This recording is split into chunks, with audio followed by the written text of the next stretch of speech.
बिस्मिल्लाहिर्रहमानिर्रहीम। शुरू करता हूँ अल्लाह के बाबरकत नाम से जो बड़ा मेहरबान नहायत रहम करने वाला है। नाज़रीन कराम, रसूलुल्लाह सल्लल्लाहु अलैहि वसल्लम ने फरमाया कि जब इंसान को कब्र में रखा जाता है और दफन का अमल मुकम्मल हो जाता है तो एक फ़रिश्ता कब्र के सरहाने मुकर्रर होता है।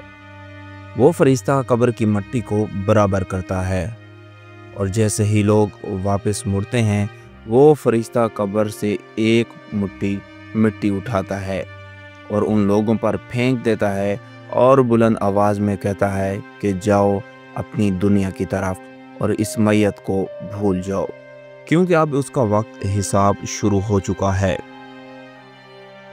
हज़रत अली रज़ी अल्लाह ताला अन्हु ने फरमाया कि मैंने रसूलुल्लाह सल्लल्लाहु अलैहि वसल्लम को ये फरमाते सुना कि कब्र की सबसे मुश्किल घड़ी उसकी पहली रात होती है। इंसान के साथ उसका अजीज़ रिश्तेदार, दोस्त, अहबाब सब होते हैं, लेकिन दफनाने के बाद सब उसे छोड़कर वापस चले जाते हैं। मुर्दा उन्हें आवाज़ देता है, इनके कदमों से लिपटना चाहता है, लेकिन कोई उसकी आवाज़ नहीं सुनता।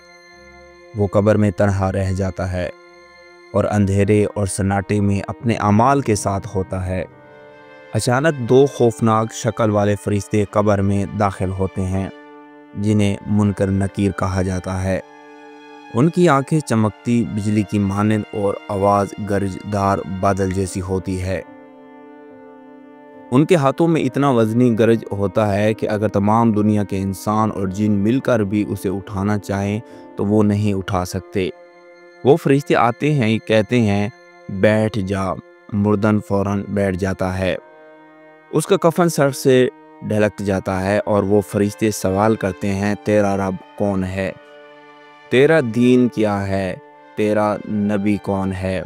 अगर वो शख्स नेक होता है तो जवाब देता है, मेरा रब अल्लाह है, मेरा दीन इस्लाम है और मेरे नबी मुस्तफ़ा सल्लल्लाहु अलैहि वसल्लम हैं।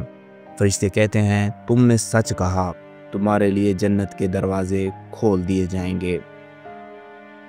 फिर उसके सामने जन्नत का एक दरवाज़ा खोला जाता है और कहा जाता है कि यही तेरा असल ठिकाना है, क्योंकि तूने दुनिया में अल्लाह की अताअत की होती है। तो उस दरवाज़े से जन्नत की ठंडी हवाएं, खुशबुएं और रोशनी उस कब्र में आने लगती हैं। फिर 70 दरवाजे जन्नत के खुल जाते हैं और क़यामत तक वो जन्नत की नेमतों में रहता है। लेकिन अगर वो शख्स गुनहगार होता है तो वो कहता है कि मुझे कुछ नहीं मालूम। उस पर फरिश्ते ऐसे ज़ोरदार गरज मारते हैं कि उसकी चीख निकल जाती है, लेकिन दुनिया में कोई उसे नहीं सुनता। उसकी कब्र तंग हो जाती है और पसलियाँ एक दूसरे में पेवस्त हो जाती हैं। काले खौफनाक सांप कब्र के अंदर मुसल्लत कर दिए जाते हैं, जो उसकी नाक और पाँव से काटना शुरू करते हैं, यहाँ तक कि दरमियान में दोनों तरफ के सांप आपस में मिल जाते हैं। फिर उसके सामने जहन्नुम का एक दरवाज़ा खोला जाता है और कहा जाता है कि अगर तू अल्लाह की इताअत करता तो ये तेरी जगह ना होती। ये कहकर उसकी कब्र में जहन्नम की गर्म हवाएं और जहरीला धुआं दाखिल होने लगता है। कब्र इतनी तंग हो जाती है कि वो दम घुटने लगता है। हज़रत सईद बिन मुसीब रज़ियल्लाहु ताला अन्हु फरमाते हैं कि एक मर्तबा हम हज़रत अली करमुल वजह के साथ मदीना के कब्रिस्तान गए। हज़रत अली ने कब्रों को सलाम किया और बुलंद आवाज़ में फरमाया, ऐ कब्र वालों, क्या तुम हमें कुछ सुनाओगे या हम तुम्हें सुनाएं? तो एक कब्र से आवाज़ आई, या अमीरुल मोमिनीन, आप ही सुनाइए। हज़रत अली रज़ियल्लाहु ताला अन्हु ने फरमाया कि सुन लो, तुम्हारे माल तकसीम हो गए, तुम्हारी बीवियां निकाह में चली गईं, तुम्हारी औलाद यतीम हो गई, तुम्हारे घरों में तुम्हारे दुश्मन आबाद हो गए। फिर आवाज़ आई, या अली, हमने जो नेक माल किए थे उनसे नफ़ा उठाया और जो दुनिया में छोड़ आए उसका हमें कोई फ़ायदा ना हुआ, और आज हमारी हालत ये है कि कफन फट चुका है, खाल गल चुकी है, आँखें बहकर रुखसारों पर आ चुकी हैं और हमारी हड्डियाँ रेज़ा रेज़ा हो चुकी हैं। हज़रत मोहम्मद सल्लल्लाहु अलैहि वसल्लम ने फरमाया کہ قبر میں انسان کی نماز اس کے دائیں جانب روزہ، بائیں جانب قرآن، ذکر سر کی جانب اور صدقہ خیرات پاؤں کی جانب کھڑے ہو جاتے ہیں۔ جب عذاب قبر میں داخل ہونا چاہتا ہے تو دائیں طرف سے نماز آڑے آتی ہے اور کہتی ہے کہ یہ بندہ میرے ذریعے راتوں کو جاگا ہے، مشقت اٹھائی ہے، تو واپس چلا جا۔ پھر وہ بائیں طرف سے آتا ہے تو روزہ کہتا ہے کہ یہ بندہ دن بھر بھوکا پیاسا رہا ہے، تو تجھے یہاں گزرنے کی اجازت نہیں۔ پھر عذاب سر کی جانب آتا ہے تو قرآن اور ذکر الہی آ کر اسے روکتے ہیں۔ آخرکار پاؤں کی جانب سے عذاب آنا چاہتا ہے تو صدقہ اور خیرات کے قدم جو مسجدوں کو جاتے رہے ہیں وہ حائل ہو جاتے ہیں۔ جو چاروں طرف سے عذاب مایوس ہو کر واپس لوٹ جاتا ہے۔ تب صبر آ کر کہتا ہے کہ اگر تم سب عبادات میں کمی رہتی ہو تو میں تمہارے ساتھ ہوتا، لیکن تم نے خود ہی سب کچھ سنبھال لیا، اب میں قیامت دن تمہارے میزان میں اعمال کو بھاری کرنے آؤں گا۔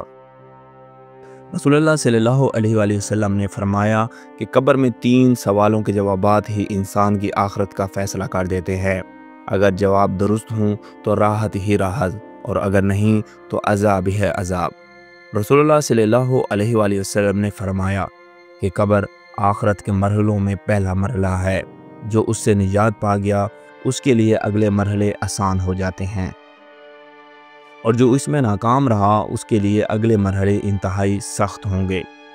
حضرت ابن عباس رضی اللہ تعالیٰ عنہ فرماتے ہیں کہ نبی کریم صلی اللہ علیہ وآلہ وسلم 2 قبروں کے پاس سے گزرے اور فرمایا، ان دونوں کو عذاب ہو رہا ہے اور کسی بڑے گناہ پر نہیں ہو رہا۔ ایک پیشاب سے پرہیز نہیں کرتا تھا اور دوسرا چغلی کیا کرتا تھا۔ قبر کے عذاب سے بچنے کے لیے کچھ اعمال ایسے ہیں جنہیں اپنانا چاہیے، جیسے نماز کی پابندی، صدقہ دینا، سچ بولنا، توبہ اور استغفار کرنا، سورۃ ملک کی تلاوت کرنا۔ رسول اللہ صلی اللہ علیہ وآلہ وسلم فرمایا کرتے تھے، سورۃ ملک قبر کے عذاب سے نجات دیتی ہے، اور نجات کی دعا پڑھا کرتے تھے۔ قبر میں نیک لوگوں کے لیے ایسی نعمتیں ہوں گی کہ وہ قبر کو جنت کا باغ سمجھیں گے، اور ان پر خوشبو اور ٹھنڈی ہوائیں نازل کی جائیں گی۔ ان کے لیے جنت کے دروازے کھولے جائیں گے، اور ایک خوبصورت انسان ان کے ساتھ قبر میں ہم نشین ہوگا، جو ان کے نیک اعمال کی صورت ہوگا، اور وہ ان سے کہے گا کہ گھبراؤ نہیں، میں تمہارے نیک اعمال ہوں اور قیامت تک تمہارے ساتھ رہوں گا۔ اللہ رب العزت ہمیں نیک اعمال کرنے کی توفیق عطا فرمائے اور ہمارا خاتمہ ایمان پر فرمائے، آمین۔ ناظرین، براہ مہربانی کمنٹ باکس میں اللہ تعالیٰ کے 99 ناموں میں سے کوئی ایک نام ضرور تحریر کرے تاکہ یہ پیغام صدقہ جاریہ بن جائے۔ ملتے ہیں انشاءاللہ اگلی ویڈیو میں، تب تک کے لیے اللہ حافظ، جزاک اللہ۔